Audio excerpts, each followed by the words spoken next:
আমার মনে হয় প্রতিটা মেয়েই চায় তার লাইফে এমন একজন মানুষ থাকুক যে বুঝবে, জানবে এবং খুব করে ভালোবাসবে, যার কাছে আপনি দিন শেষে মানসিক শান্তিটুকু পাবেন।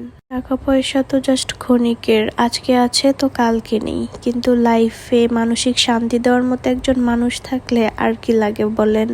এই যে মানুষটাকে দেখতেছেন, এই মানুষটা আমার লাইফে আসার পর থেকে আমার সব কিছু আস্তে আস্তে চেঞ্জ হয়ে যাচ্ছিল, যেটা আমি ধীরে ধীরে হলেও টের পাচ্ছিলাম। তখন থেকেই বুঝতে পারতেছিলাম যে মানুষটার প্রতি ধীরে ধীরে কতটা দুর্বল হয়ে যাচ্ছি আমি।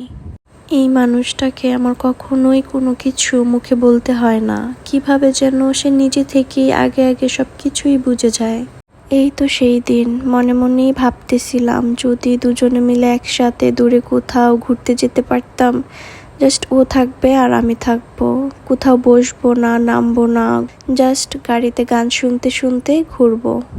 বিশ্বাস করেন, এই কথাটা আমি কারোর সাথে শেয়ার করিনি যে সে বুঝতে পারবে বা জানতে পারবে। আমি ওকেও কিছু বলিনি, কারণ আমি জানতাম সে ওই দিন গাড়ির কাজে একটু বাহিরে যাবে। তাই ওকে কিছু না বলেই দুপুরে খাওয়া দাওয়া শেষ করে শুয়ে পড়লাম ঘুমানোর জন্য।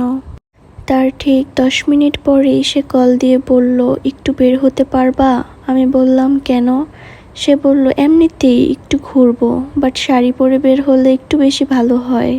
তখন আর বুঝতে বাকি রইল না যে সে আমাকে নিয়ে কোথাও ঘুরতে যাবে। কথাটা শুনে সাথে সাথেই একটা লাফ দিয়ে বিছানা ছেড়ে উঠে পড়লাম। তখন হুট করে বুঝতেছিলাম না যে কোন শাড়ি পরবো, বা এই বিকেলে শাড়ি পরে বের হতে হতে সন্ধ্যা হয়ে যাবে কি না, এইসব ভাবতে ভাবতেই তাকে আবার কল দিয়ে বললাম যে আমি আজকে শাড়ি পরতে পারবো না। সে বলল ঠিক আছে, পরতে হবে না, বাট এমনিতেই বের হও। আবার ভাবলাম যে না, শাড়িই পরবো। ঠিক তখনই শুরু হয়ে যায় যুদ্ধ, যেমন কোন শাড়ি রেখে কোনটা পরবো, কোন কালার পরবো, মানে এইসবই আর কি। তখনই মামুনি বলতেছিল যে আমার অনেকগুলা ইনটেক শাড়ি আছে যেগুলো তুমি এখনো পরো নাই, ওইগুলা ট্রাই করতে পারো।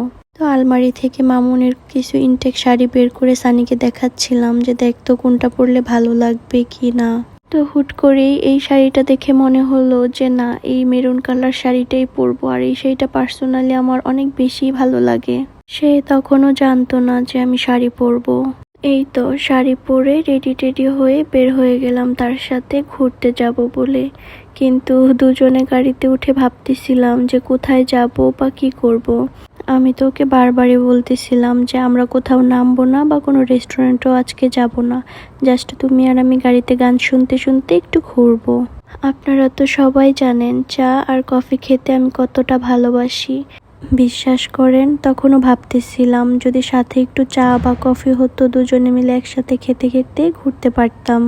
ঠিক তখনই সে বলল, তোমাকে এক জায়গায় নিয়ে গিয়ে কফি খাওয়াবো, আশা করি বিকালটা তোমার কাছে ভালোই লাগবে। এই কথাগুলো শুনে আমি জাস্ট ওর মুখের দিকে তাকিয়েছিলাম। একজন মানুষ আরেকজন মানুষকে ঠিক কতটা বুঝতে পারে বা জানতে পারে, সেটাই বোঝার ট্রাই করতেছিলাম। সত্যি সেই দিনের বিকেলটা অসম্ভব সুন্দর ছিল। সত্যি বলতে এই মানুষটার ভেতরে আমি আমার সব স্বপ্নগুলোকে দেখতে পাই। আলহামদুলিল্লাহ, আমি আমার লাইফে তোমার মতো একজন মানুষকে হাজবেন্ড হিসেবে পেয়েছি। আল্লাহর দরবারে লাখো কোটি শুকরিয়া। দোয়া করি আল্লাহ যেন তোমাকে সবসময় এমনই রাখে।